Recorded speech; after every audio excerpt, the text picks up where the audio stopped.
What's going on, everybody? I'm Bradley Mangrum at Letchen Grey.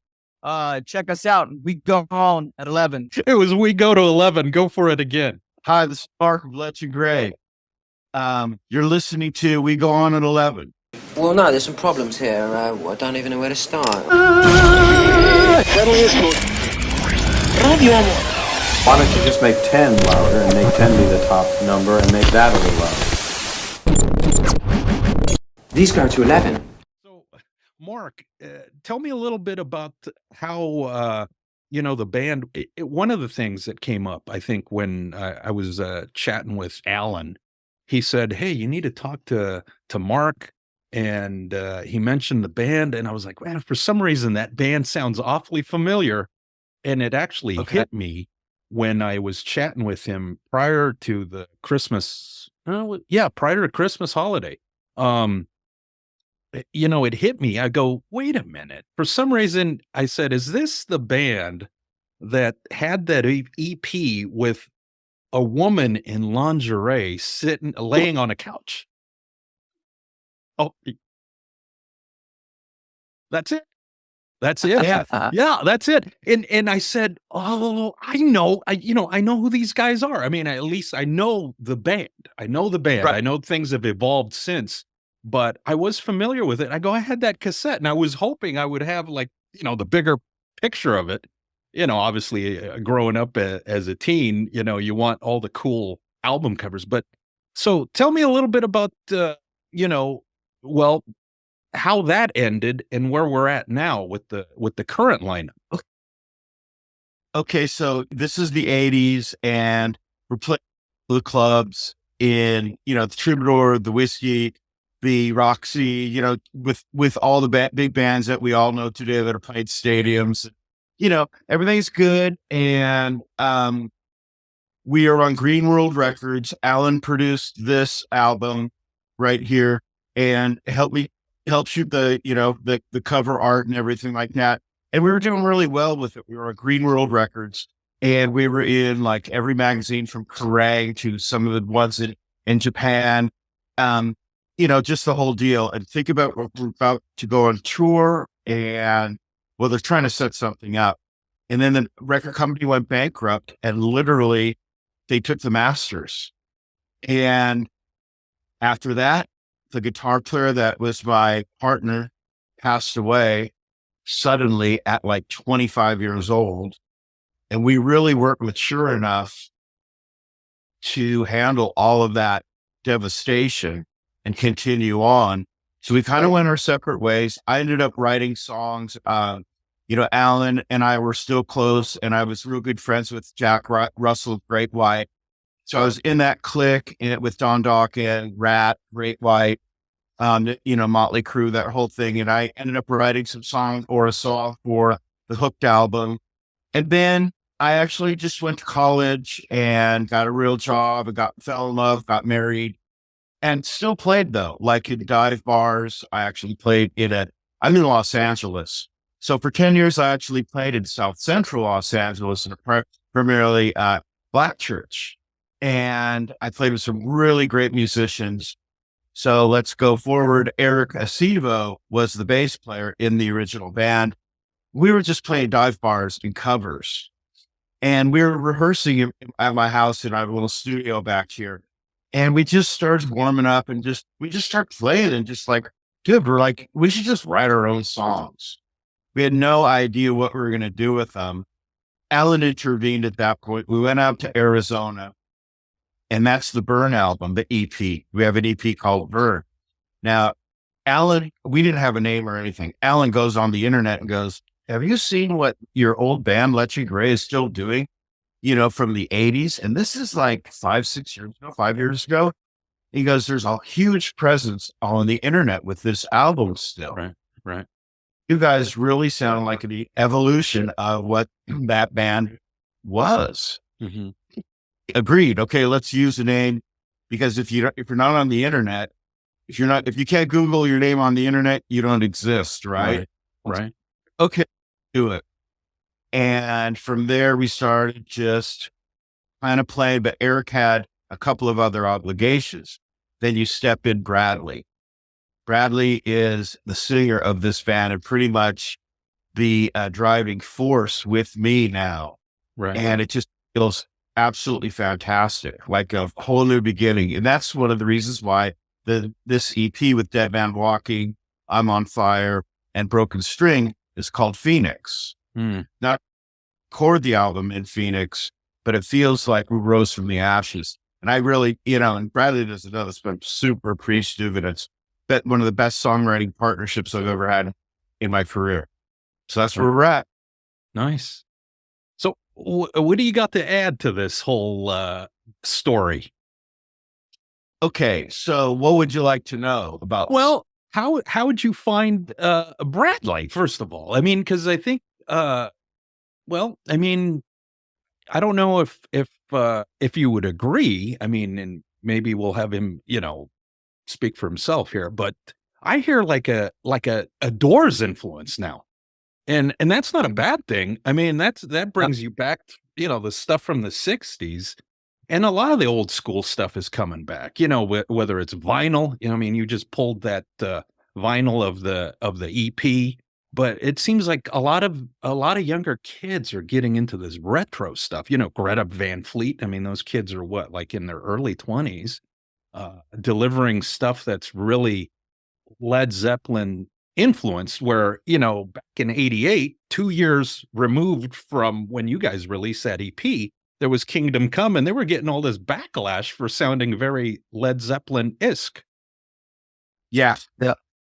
One of the things why don't you answer the question, Bradley, about how you and I met? Oh, you reached out to me on like Bandmix, right? Asked me Yeah. to come over. Yeah.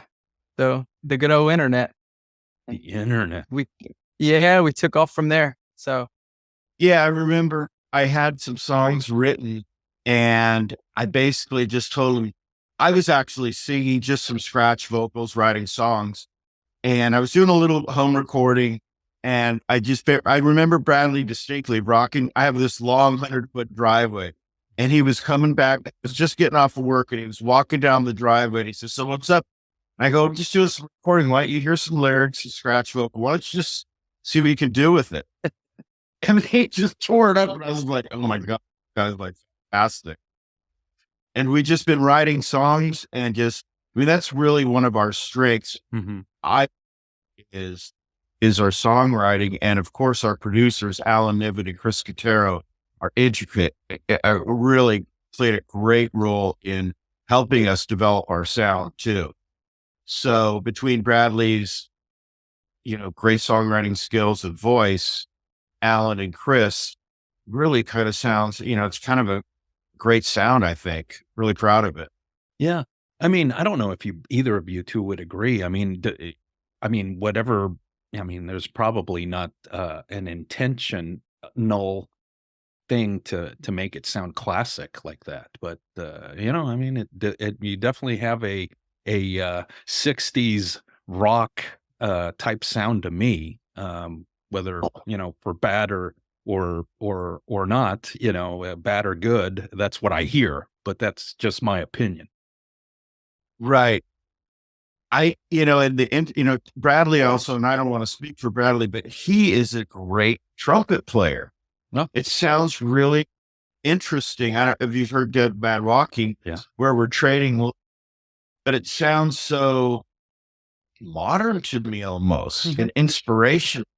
Like, I've got, no kids that are walking home from school with their trumpet. Bradley was played in college, was first chair. So we always banter back and forth. It's like, okay, you take this solo, I'll take this solo. I'm going up against the first chair, that's a big deal in band and everything. But I think it's pretty inspirational for other people too, musicians. And I don't know if people out there know who Alan Niven is. Maybe you could explain. Yeah. And, I mean, would you want to do it, Ruben, or? Alan Niven, I mean, the guy's been around for a while. I mean, he was integral in the career, like you said, Great White. He's had involvement with Don Dokken, Guns N' Roses, Right.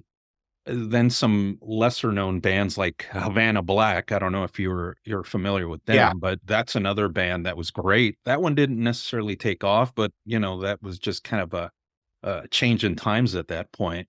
But Yeah. the guy, man, he's quite charismatic. He's got great stories and he's very articulate. And I'm sure, he's a blast to hang out with. He's probably got stories forever. Oh yeah. We've been friends for a long, long time since I was a teenager, and he was doing his thing, managing all these bands and stuff. And I'd be hanging around the studio. So he's been a great friend. He's kind of, he doesn't hold anything back. If, when I'm writing songs and this and that, and with Bradley or whatever, he definitely wants the best out of us. Mm-hmm. He's very serious. Yeah, and songwriter too. I mean, I think lyricist and songwriter, and I think anytime you say something to him, or having a conversation with him, something will trigger something, and it always goes into a story. And it's always a great story. I mean, it's awesome. Absolutely. And I don't know how you guys got anything done with him in your presence, because everything leads to a story. It seems like. Well, when he's really, really good. Bradley worked with him very closely. The guitars, he has input on that. Chris Guitarra was pretty integral with working with me on the guitars and things like that, and as well as Alan. But he's really good at working with singers. And Bradley might share that experience if you'd like. It was really great. Great stories, as you said, but man, we put in a lot of hours and got stuff done and worked. So yeah, I really enjoyed it. Well, what would you say though, Bradley, as far as like, what's one of your takeaways from working with Alan, as far as, something you learned or picked up, or some coaching or some advice that he might have given you? Just to be yourself. And he just explained so much, he came, man, to have Alan Niven say this to somebody was so great. He said, Brad, he said, I had Axl Rose of Guns N' Roses, who his voice was, not pitch perfect, but sold Right. millions and millions of records and still going. And he said, and I had Jack Russell, he was like, and just pitch perfect, he can Right. just sing. He's on pitch all the time. Didn't sell as much as Axl and Guns N' Roses, but great. It's like, Bradley, you're best of both worlds. And to me, that was just like, I was on cloud nine after that. So, That's awesome. yeah. I mean, that's great. I mean, that's very, very It's- encouraging from a guy like that, right? That's got that track. It really was, and just to have him pinpoint things that I may be doing wrong or maybe something I should try different. And we just worked really well together. It was a great experience.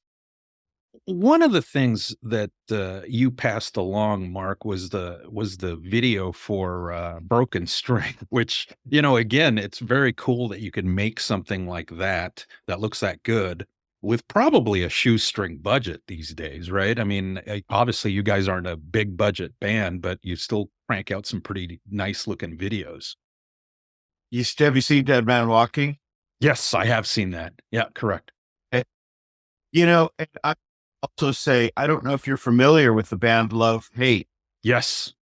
Yeah. So the player Johnny Love and I grew up together on the same Nice. street. Okay. And we're still friends to this day. And he helped out with that video, Okay. and the one that encouraged us to say, I'll help you.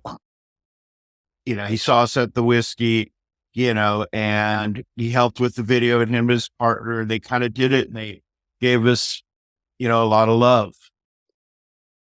So yeah, that's what we did. Yeah, I mean, that is pretty cool stuff. And I think you guys are doing like the I guess what the modern way of releasing music, which I think a lot of bands are kind of heading more towards doing a lot of digital stuff and some vinyl at the same time, and then also, doing more of the EP thing, you know. Is that going to be the plan going forward? Which ironically, even with Party Politics, that was basically an EP, right? I mean, it's kind of funny that you guys are, that's the format, the EP format anyways. Bradley, you want to interject here, or do you want me to? Well, we have quite a bit of new songs in the works right now, and we are trying to get a full album out. So Okay. we're in the process right now of, just pre-production, trying to get songs legit, and then we'll share them with Alan and Chris and Oh, see nice. what they have to say and try to get it going. But yeah, a whole album would be good. Okay. Now, oftentimes, also when artists put out an album, let's say after they've released a few EPs, a couple EPs, in your case, you have Burn and Phoenix, right? I- Is it is any of the material from either of the EPs going to make it onto this full length that you guys maybe rework, fine tune something, use the original versions, anything like that, or is it going to be all fresh stuff? I think possibly maybe we would redo or do something live with Castaway Mm. from Yeah. the EP. And next would be new original stuff. We've been playing around with a old Aerosmith song live that people really like called Lord of Your Thighs. Oh, wow. That Nice. really we into the next level.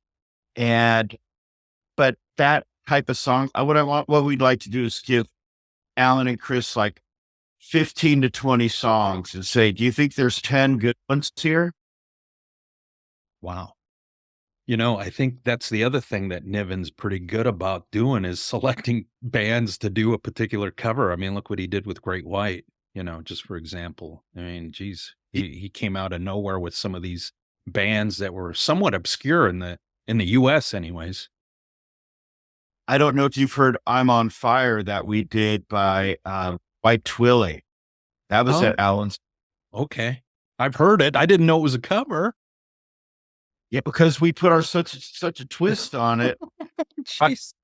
I'll have to go back. Yeah. I mean, your stuff is on Amazon Music, so I've been checking it out on the way to work and stuff, and on the way back Thank to you. work. I mean, I've got a lengthy drive, so I got time. Yeah. Awesome. Thank you so much for, listening to it. Yeah, that's cool. Well, I'm definitely looking forward to a full length. I mean, I like that bands are doing a lot of this digital stuff. I'm kind of a physical format guy personally. More of a CD. I guess that might almost be archaic now. But at the same time, it's weird because you go back in time and people are getting into the vinyl thing and frowning on CD. But whatever. Whatever you like, right? Some people do digital and streaming only, and other people are mostly vinyl or CD or just CD. Right. So the Burn EP has CDs. The Phoenix is digital, like you said, Amazon, Spotify, Right. you see it on YouTube. But my dream would be is to put out a vinyl album Hmm. this next time. And run a small batch. And if people buy them, they just go to our website, letchengray.com, and they can just order it. Well, we have, t-shirts and all that physical stuff. But, it's just a matter of, can we pull it off right now? Right. Right. I think we have the resources, the recording resources, all the equipment to do it. We just got to put it together, finalize it. And we're Nice. thinking probably start seriously recording in February. So we're at the end of January right now. So our goal is really coming up. So, we've got lots of great ideas and start, getting in there and just see how they really sound once we record them.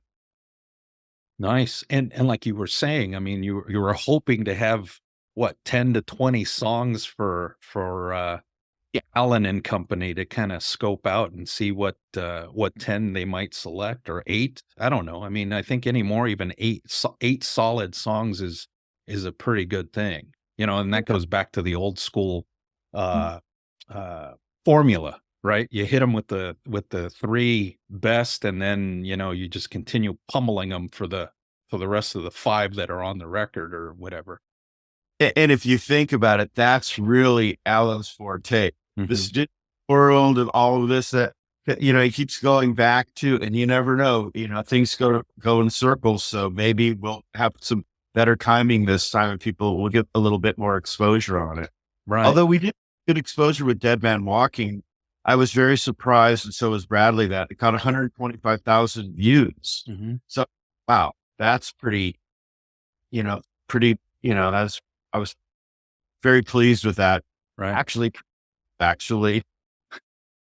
No, I mean, that's big news these days. You know, I think oftentimes people don't take that in, as serious as far as the number of hits you get on a video anymore. How much is that like airplay compared to what it used to be, in the old school days, right? right. I don't know how to quantify it, Mhm. 120,000 views. What does that mean actually? So I'll have the conversation with Bradley or Alan or Chris, and well, I guess it's good, you know? Yeah. No, no, it is good. I mean, what do you think? What's your take on that, Bradley? I mean, you had to do some convincing and tell them that that was big, right? That was good. Uh-oh, is he muted? You there, Britt? Are Oh, you you're there? muted. You muted yourself. There we go. There we go. No, I think it's awesome, man. That's so great to have people see us. That's what we want, man. So we can get our soul across and they can feel what we have, Yeah. It's the whole thing. And I know you guys do gigs there in the area, in your area, right? In the Southern California kind of area. Right. As far as that goes, is the plan to maybe expand that a little bit? I mean, I know that's difficult too in this day and age with you know, especially if you have careers outside of music as well. Sometimes, you have to be pretty selective, but that would be awesome to see you guys kind of spread out a little bit out of that area and stuff. Oh, we We're would ready love, for it. we would love to. We would love to take a month and just go wherever, whether it would be New York or whether it be Tennessee, it doesn't matter, San Francisco, any place. We'd love to. We just actually played with the band Trap Oh, in okay. about 100 miles away from where I'm at right now. Hmm. And there was a lot of people there, and they were really great to us. Actually stayed and watched us and started communicating with us. The promoter goes, he sent a text to Bradley because I knew you guys were good from the music you sent me, but I didn't think, I didn't think you guys were going to be that good live. You're like, you guys really surprised us, Yeah. very complimentary. I wasn't expecting that.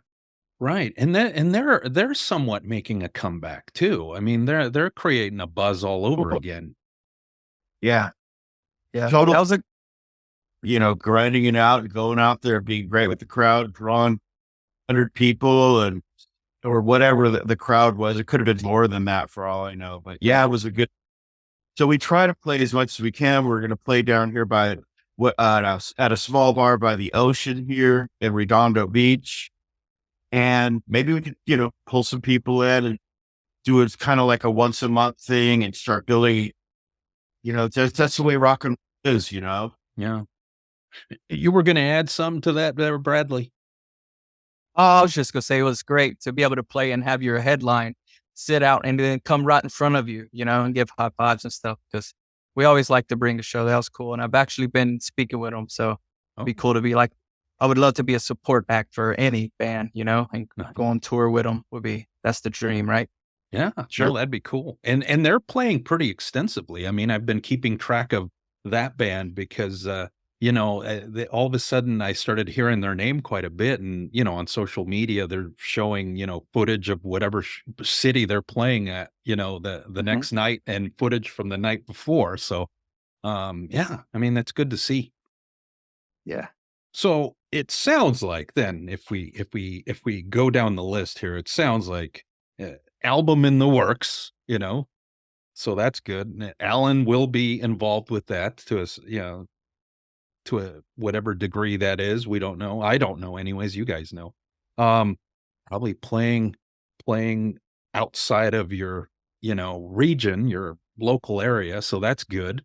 And a little bit background on what was going on with the band back in the 80s and how that dissolved for a little bit, but then there's the reformation with Burn and Phoenix, and lots of good videos, and here we are. So any any last words, you guys? Anything you want to share that we might have missed out on? I would like to say thank you for keeping rock alive. Yeah, thank you. Thank you so much, Ruben, and everybody. Yeah. Yeah. Hey. Thank you. And thank Alan. I mean, Alan was the guy who goes, hey, you need to talk to these guys. And I was like, oh yeah. And then finally it hit me. I was like, it was that EP with the woman on the couch. I was like, party politics. I go, you know who these guys are, you know, there you go. There you go. Yeah. Hey, thank you guys.